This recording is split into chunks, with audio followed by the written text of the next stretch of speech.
یہاں سے فوجیں چلیں گی، سیاہ علم برآمد ہوں گے، اور کوئی طاقت انہیں روک نہ سکے گی، ان کا منہ پھیر نہ سکے گی، یہاں تک کہ وہ ایلیا حضور کے زمانے میں یروشلم کا نام تھا، یہاں تک کہ ایلیا میں جا کر نصب ہو جائے گا۔ گویا کہ یہ جو ہمارے ہاتھ سے نکلا ہے قبضے سے، پہلے بھی عربوں کے ہاتھوں سے نکلا تھا بیت المقدس، یروشلم، عرب واپس نہیں لے سکے تھے، کرد خون صلاح الدین ایوبی اس نے واپس لیا، عربوں میں دم نہیں رہا تھا، عیاشیوں کی وجہ سے کھوکھلے ہو چکے تھے۔ میں تجھ کو بتاتا ہوں تقدیر امم کیا ہے، شمشیر و سنا اول، طاؤس و رباب آخر۔ یہی وجہ ہے کہ تقریباً 20 صدی کے بعد ان کی حکومت ختم۔ آشمارا حق بود در خون بارد بر زمین، بر زوال ملک مستعصم امیر المومنی۔ یہ ہوا کہ نہیں ہوا؟ جبکہ آئے ہیں تاتاری ہورڈز، اور جنہوں نے کہ آخری خلیفہ بنو عباس اسے محل میں سے نکالا، ایک کھال کے اندر لپیٹ کر، اور اپنے گھوڑوں کے سوؤں تلے کچل دیا۔ عرب معزول کر دیے گئے تھے، لیکن اب دوبارہ عربوں کو جب سہارا ملا ہے، لیکن اب بھی انہوں نے کہیں اسلام قائم نہیں کیا۔ کوئی روس کا غلام رہا، کوئی امریکہ کا غلام رہا، کسی نے اس کا ساتھ دیا، کسی نے اس کا ساتھ دیا۔ تہذیب ہے تو مغربی، تمدن ہے تو مغربی، وضع میں تم ہو نصارہ تو تمدن میں ہنود، یہ مسلمان ہیں جنہیں دیکھ کے شرمائے یہود۔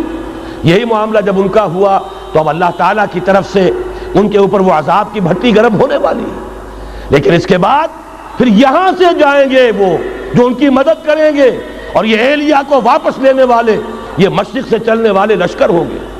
یہ اسی علاقے میں جب انقلاب آ جائے گا، یہ علاقہ خراسان اور پاکستان، جب یہاں نظام خلافت قائم ہوگا، یہاں سے اسلام کی توسیع ہوگی، اور یہاں سے جانب مشرق ہند اور جانب مغرب یہ جو یہودیوں کا سیلاب آ رہا ہے، ان دونوں کا مقابلہ کرنے کے لیے انشاءاللہ العزیز، ورنہ یہ اصابتان جو ہے ایک حدیث میں جمع کرنے کی کوئی اور حکمت ہو نہیں سکتی، ورنہ تو ہندوستان پہ کئی لشکر آئے ہیں، لیکن یہ کہ در حقیقت اسی وقت جبکہ عالم عرب میں وہ بھٹی دہکے گی، اسی وقت یہاں انقلاب آ چکا ہوگا۔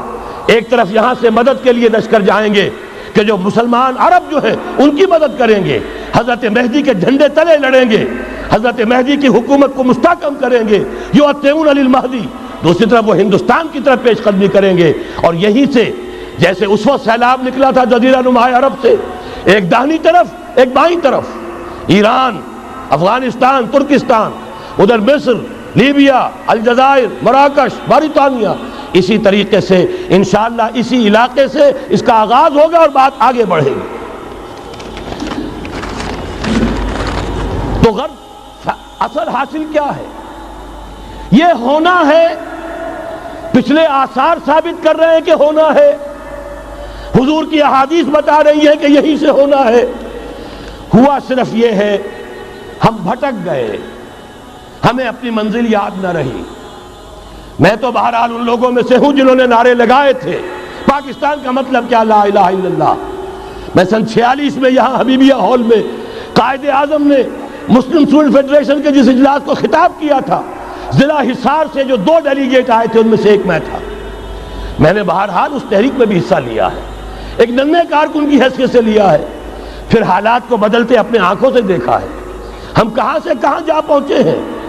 ضرورت صرف اس بات کی ہے کہ آج ہمارا حال یہ ہے، ہماری قیادت، ہماری سیاست ان لوگوں کے ہاتھ میں ہے کہ وہ فریب خوردہ شاہی کے پلاح و کرگسوں میں اسے کیا خبر کہ کیا ہے، تب وہ تاب جاویدانہ، ان کی تہذیب مغربی، ان کی ذہنیت مغربی، ان کی وضاقتہ مغربی، ان کا تمدن مغربی، ان کی سوچ مغربی، ان کے سارے اطوار مغربی۔